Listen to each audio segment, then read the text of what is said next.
Hey. I'm Al Kavadlo, and this is Ask Al. Today's question comes from Jonas, who wants to know how to tell if he's working out hard enough. Hey, Jonas. Good question. Fitness levels can vary a lot from person to person. So what might be too easy of a workout for one person could be too hard for someone else. So how do you know if your training intensity is appropriate?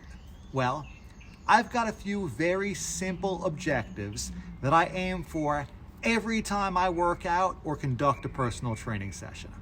The specific exercises are going to vary depending on the fitness level, goals, and injury history of any given client. But regardless, I always look for the following indicators in order to make sure I'm challenging them enough to affect change.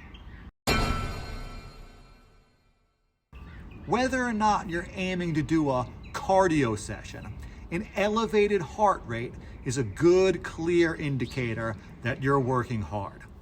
Now, obviously, during a strength training session, you're going to take some breaks and your heart rate's going to go down in between sets. But if you don't feel your ticker thumping against your chest after a set of, say, push-ups, then you could probably stand to do more of them, or find a harder variation, like feet elevated push-ups or one-armers. At some point during your workout, and ideally more than once, you should get close to 90% of your theoretical maximal heart rate, which is usually calculated as 220 minus your age. But if you're in good shape, your maximal heart rate's probably a bit higher than that. Some people like to wear a heart rate monitor to make sure they're getting their heart rate up high enough, and that's a great way to go about it. But if you're not into gadgets, you can probably still tell just going by feel.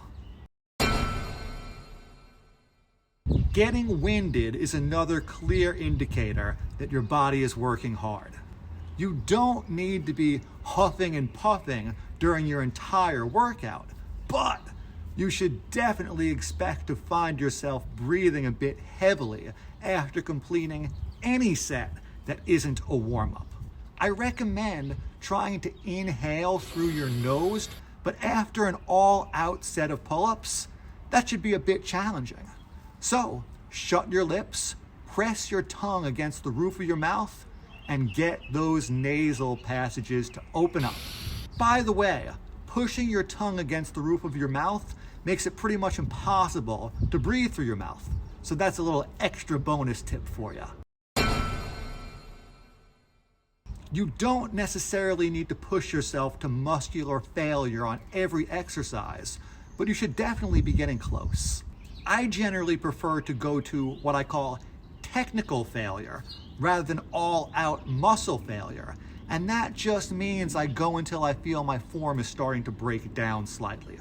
It's a good way to make sure you're pushing yourself hard enough without as much risk of overdoing it. Either way, if your muscles aren't burning or you're not feeling the pump, you probably aren't working hard enough to get the full benefits of the training. It's generally a good idea to make sure that you're breaking a sweat every time you work out.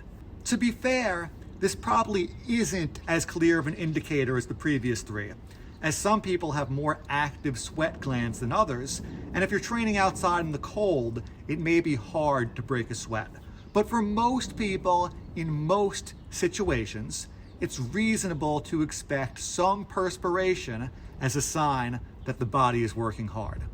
So there you go. You don't need to beat yourself into oblivion every time you train. Instead, just make sure you're getting your heart rate up, getting a little out of breath, experiencing muscle fatigue, and try to break a sweat. If you do that consistently, you will inevitably get in better shape, regardless of the specifics of your workout.